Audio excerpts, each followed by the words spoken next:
इस कार्यक्रम के पुण्यार्जक हैं आयोजक संस्कार चातुर्मास समिति 2025 करमपुरा नई दिल्ली अंतर्गत श्री दिगंबर जैन पंचायत करमपुरा। संरक्षक श्री सतीश जैन, अध्यक्ष श्री सुंदरलाल जैन, उप प्रधान श्री महेश जैन, उप प्रधान श्री महिपाल जैन, महामंत्री श्री देवेंद्र कुमार जैन, कोषाध्यक्ष श्री सुशील जैन।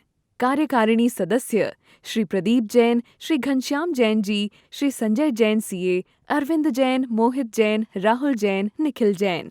सौभाग्य युवा मंडल करमपुरा अध्यक्ष अंशुल जैन, उपाध्यक्ष आयुष जैन, सचिव अभिषेक जैन, कोषाध्यक्ष असीम जैन। विनीत सखी महिला मंडल करमपुरा नई दिल्ली अध्यक्ष श्रीमती अनिता जैन, उपाध्यक्ष श्रीमती ऋतु जैन, मंत्री श्रीमती संगीता जैन, कोषाध्यक्ष Shrimati Sunita Jain. Vineet DLF capital green Motinagar सौभाग्य युवा मंडल करमपुरा श्री अचल जैन।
एक संत से पूछा कि आप इतनी जगह भ्रमण करते हो, इतने गांव-गांव में, शहर-शहर में विहार करते हैं, बहुत सारे लोग आपको प्रेम से बुलाते हैं, बहुत सारे लोग आपको गुस्से से बुलाते होंगे, बहुत सारे लोग आपसे राग करते हैं और बहुत सारे लोग द्वेष भी करते हैं। तो क्या आपको मन में विकल्प नहीं होता? तो संत ने एक बहुत सुंदर सा जवाब दिया, यदि राग देश संकल्प विकल्प होता तो मैं संत ही नहीं बनता, बल्कि रागी देसी लोगों के साथ में रहता। तो उसने प्रति प्रश्न किया कि आपके पास इतने अनुयायी आते हैं तो आपको राग होना तो स्वाभाविक है।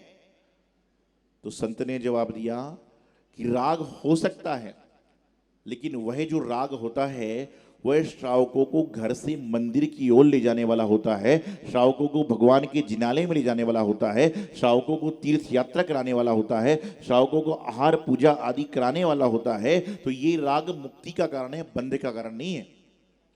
क्या है? यह राग मुक्ति का कारण है, बंध का कारण नहीं है। बंध का कारण तो वह राग होता है जब हम उसमें लिप्त हो जाएं। और गुरुदेव तो एक बात हमेशा कहते हैं, कोई कुछ भी कहे सुने हमको क्या लेना देना, जो अपने में रम गया उसको दुनिया से क्या लेना। आप अपने में रमिए, ये संसार है। जितने लोग सामने ताली बजाते हैं ना, उसमें उत्साहपूर्वक बताइए, क्योंकि ताली भी दोनों हाथ से बजती है और धक्का भी दोनों हाथ से दिया जाता है। ताली भी दोनों हाथ से बजती है और धक्का भी दोनों हाथ से दिया जाता है। आपकी मन की हो रही है तो तुमसे अच्छा कोई नहीं, और बेमन की हो गई, अरे मुझे पता है मेरे साथ ही ऐसा होता है तो आता क्यों है? आता भी और होता भी है जीवन में। अपने भावों को निर्मल बनाइए, भावों को विशुद्ध बनाइए, भावों को अच्छी तरह से बनाइए। और जब भावों को अच्छी तरह से निर्मल विशुद्ध बना दोगे तो जीवन में संतोष की प्राप्ति होगी। संतोष पाना हर कोई चाहता है, लेकिन संतोष देना किसी को कोई नहीं चाहता। जैसा पेड़ लगाओगे वैसे ही फल आपको खाने को मिलेंगे। आज आपके बड़े बुजुर्ग अच्छा फल लगा गए तो आपको अच्छा खाने को मिल रहा है, नहीं तो बस बड़े बुजुर्ग संपत्ति दे गए लेकिन उसका उपयोग करना नहीं आया तो सब बेकार हो जाएगा। एक बार एक राज दरबार में एक दूर देश से व्यक्ति आया, और पहले राजा में नियम होता था राज्य में कि जो भी व्यक्ति बाहर से आके व्यापार करता, दुकान करता, तो पहली भेंट राजा के पास देता था। ऐसा पहले होता था और नियम भी है। यदि आपके घर में दूध हो रहा है, खेती बाड़ी हो रही है, ज्वार हो रही है, पालक है, टमाटर है, भिंडी है, तमाम चीज़ें हैं, तो ये नियम कहा जाता है कि सबसे पहले आपको वह देवालय में गुरुवालय के पास सर्वन करना चाहिए, उसके बाद में उपयोग करना चाहिए। ये नियम है, पहले होता भी था। ज्वार बाजरे जो भी है, मतलब जो खाने योग्य चीज़ है। ये एक बार मैंने ऐसे कह दिया, जो आपकी खेत में सामान होते हैं सबसे पहले चौके में देना चाहिए।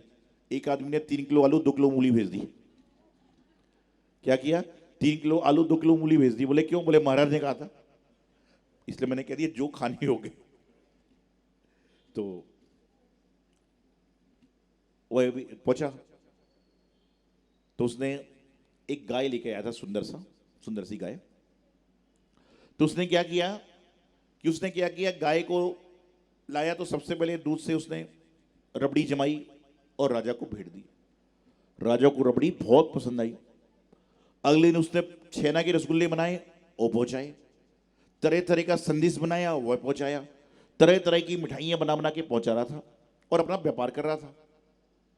कुछ समय बाद उसने राजा से कहा कि राजा मैं जाना चाहता हूं, मेरा परिवार है, मेरे घर है, मेरे मित्र हैं। तो राजा बोले तुम जा रहे हो, मुझे बड़ा दुख हो रहा है। बोले राजा मुझे जाना पड़ेगा। तो राजा ने कहा तुम चले जाओगे तो मुझे इतने तरह के पकवान कौन खिलाएगा, इतनी तरह की जो मेरी जिब्बा में आदत पड़ गई वो कौन देगा। तो उसने कहा राजन मुझे जाना है। तो बोले एक काम करो, जिस वृक्ष से तरह तरह के पकवान बनते थे उस वृक्ष को यहां छोड़ जाओ। तो उसने कहा ठीक है, अपनी गाय को मैं छोड़ देता हूं। और राजा ने यथोचित उसको आदर सत्कार किया और गाय दे दी। अब गाय को तो छोड़ दिया। अगले दिन प्रातःकाल उन्होंने अपने सैनिकों से कहा जाओ उस वृक्ष के पास से जाके तरह तरह के वस्तुएं लेकर आओ। अब गाय तो छोड़ दिया लेकिन दूध निकालने की विधि किसी को पता नहीं। अब वो सैनिक जाके खड़े हो गए। कुछ देर बाद, 1-2 घंटे बाद गाय ने अपने दैनिक क्रिया को चालू किया तो पीला पीला पानी निकला। उसने भर लिया, सैनिकों ने उसको भर लिया और जाके राजा को दिया। तो राजा बोले मेरे सैनिक कितने अच्छे हैं। और जैसे ही राजा ने पिया तो बदबू आने लगी। उसने बोला तुम लोग ठीक से लेकर नहीं आए हो, फिर से जाओ। अब फिर से गए। फिर से जैसे ही पहुंचे तो वहां पर वह नृत्य क्रिया जो चलती है उसमें हरा हरा निकला। राजा के पास ले गए, राजा ने उसको खाया। बोले ये क्या हो रहा है? धोखा हो गया, छल हो गया, कपट हो गया। उसको पकड़ के लाओ। उसको पकड़ के लाया गया, बांध के लाया गया। बोले तूने राजा के साथ धोखा किया, तुझे कहीं का नहीं छोड़ेंगे। उसने बोला मैंने कोई धोखा नहीं किया। बोले किया है। राजा ने बोला तू जब रोज सुंदर सुंदर से फल मिलते थे, और ये क्या हो रहा है? तो वह सैनिकों को लेकर गया, उसे दूध निकाला और राजा को फिर खिला दिया। तो राजा बड़े आश्चर्य पड़ गए। बोले ये क्यों हो रहा है? तो एक विद्वान आदमी था, उसने कहा कि सामग्री साधन कितना भी मिल जाए लेकिन जब तक आपके पास बुद्धि नहीं होगी उसको बनाने की तो कुछ भी नहीं होगा। गुरु महाराज तो सबके लिए आशीर्वाद का उठाते हैं, लेकिन जिसकी जितनी पात्रता होती है उसको उतना ही फल मिलता है। ऐसा नहीं कि इसके नमस्कार में अलग फल है, आपके नमस्कार में अलग फल है, उसके नमस्कार में अलग है। जितना तुम्हारी भक्ति होगी, जितना तुम्हारी श्रद्धा होगी, उतनी जल्दी तुम्हारा कार्य संपन्न होगा। कचनेर वाले भगवान के पास सारे लोग जाते हैं, हम भी जाते हैं, पूरी दुनिया जाती है और जाने का प्रयास करती है, लेकिन एक व्यक्ति जाता तो एक बार में ही उसका सारा काम हो जाता है, और एक व्यक्ति सालों से जा रहा तो काम नहीं हो पा रहा है। तो आपका कर्म, आपकी पात्रता, आपकी भक्ति, उनको उठा दो नींद में से जरा। आपकी भक्ति, आपकी पात्रता, आपके जो कर्म होते हैं ना, वह सारे कर्म क्या होते हैं? वह सारे जो कर्म होते हैं ना, वही आपको महान बनाते हैं। तो ये मत सोचो कि उसका काम हुआ मेरा नहीं हुआ, बल्कि ये सोचो कि कहीं ना कहीं मेरे पुरुषार्थ में कमी है। और ध्यान रखना, ये तो फिर एक सत्यवाणी है कि भगवान के समोषण में हजारों लोग पहुंचते हैं, लेकिन दिव्यदोनी कब कीर्ति है? जब गढ़धर पहुंचते। तो ऐसे हजारों लोग पहुंचेंगे तो भैया जो मामला वो मामला पहुंचे तो गढ़धर जैसा पुण्य कमाओ ना। हम तो हमेशा कहते हैं, आज दिल्ली शहर में जितना इंसान मई जून की गर्मी में धूप से नहीं जल रहा, दिल्ली शहर में जितना इंसान मई जून की गर्मी में धूप से नहीं जल रहा, उससे ज्यादा इंसान आदमी से जल रहा है। गर्म आदमी के जलन में माथे पर कच्चा पापड़ रख दो, पक्का बन जाएगा जब वो जल रहा है। बोला इंसान इंसान से जल रहा है, और मेरा कहना है कि जलते क्यों हो, उसके गुणों की बराबरी करने का प्रयास करो। अपने अंदर इतनी पात्रता, इतनी योग्यता लाओ कि तुम्हारे पास तुम जाओ जब तुम आए।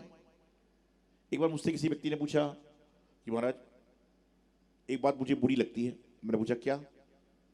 बोले जो दान देते हैं उनको तो मंडप पे बुलाया जाता है, और बाकी लोगों को क्यों नहीं बुलाया जाता है?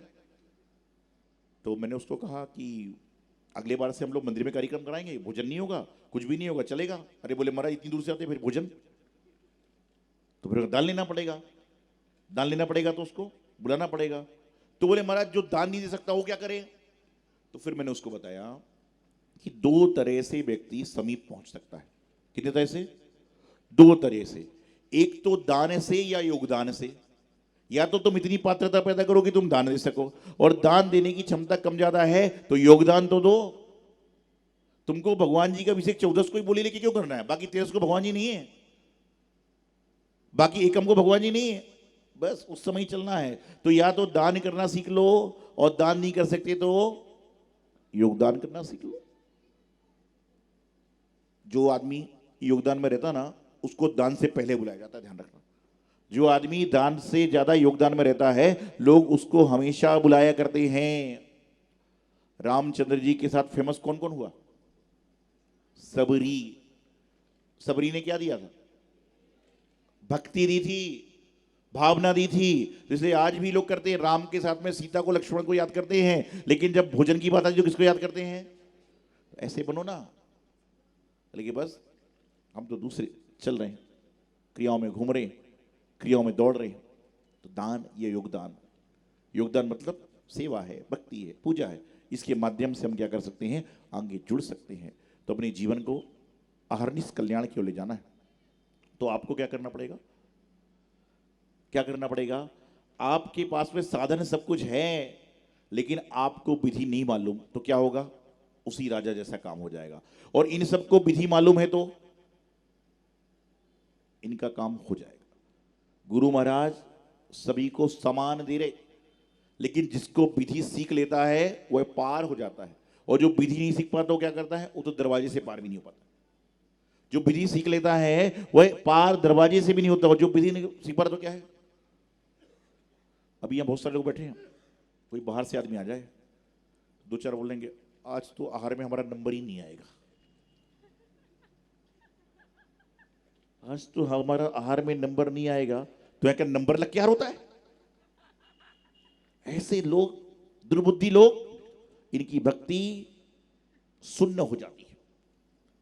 मन में भाव आ गया, क्योंकि आपका भाव उस व्यक्ति के प्रति नहीं आ रहा, आपका भाव गुरु के प्रति आ रहा है, और गुरु के प्रति क्वेश्चन मार्क आ गया, मतलब भक्ति जीरो, भक्ति कोई नहीं है। और भक्ति है तो क्या सोचता है आदमी कि भैया मेरे गुरु के पास में तो इतने आदमी आए, इतने आदमी आए, इतने आदमी आए कि मेरा नंबर सबसे पीछे हो। क्योंकि मैं जब जाऊं तो मैं वो तो कहूं कि मैं उन महाराज के पास जाता हूं जो हजारों लोग लाइन लगाकर खड़े हैं। ऐसी भावना बनाओगे, जीवन का कल्याण हो जाएगा। लेकिन हम तो सोचते हैं कि कोई दुनिया आवे ना आवे, हम ही आए, वो सभी हो जाएगा। बिहार में आओ, तुम ही तुम रहोगे।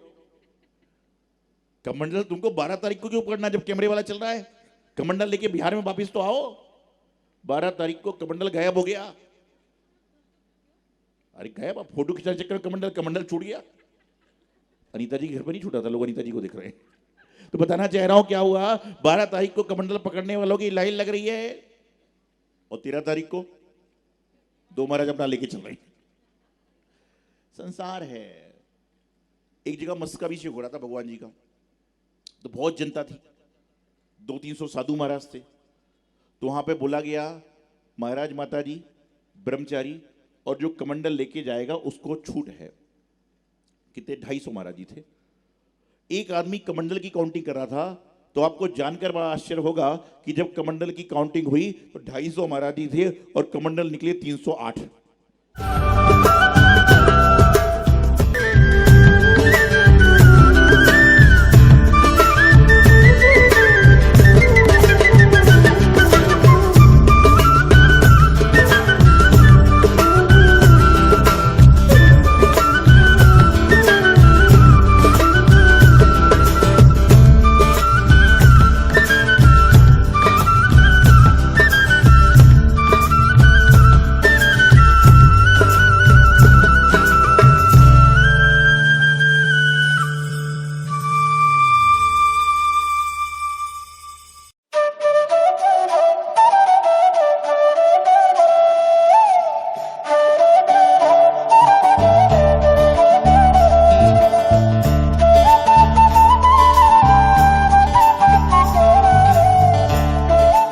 इस कार्यक्रम के पुण्यार्जक थे आयोजक संस्कार चातुर्मास समिति 2025 करमपुरा नई दिल्ली अंतर्गत श्री दिगंबर जैन पंचायत करमपुरा।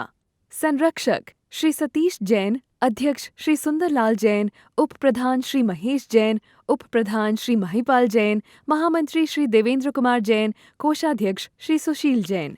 कार्यकारिणी सदस्य श्री प्रदीप जैन, श्री घनश्याम जैन जी, श्री संजय जैन सीए, अरविंद जैन, मोहित जैन, राहुल जैन, निखिल जैन।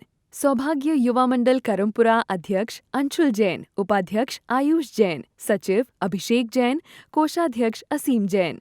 विनीत सखी महिला मंडल करमपुरा नई दिल्ली अध्यक्ष श्रीमती अनिता जैन, उपाध्यक्ष श्रीमती ऋतु जैन, मंत्री श्रीमती संगीता जैन, कोषाध्यक्ष Shrimati Sunita Jain. Vineet DLF capital green Motinagar सौभाग्य युवा मंडल करमपुरा श्री अचल जैन।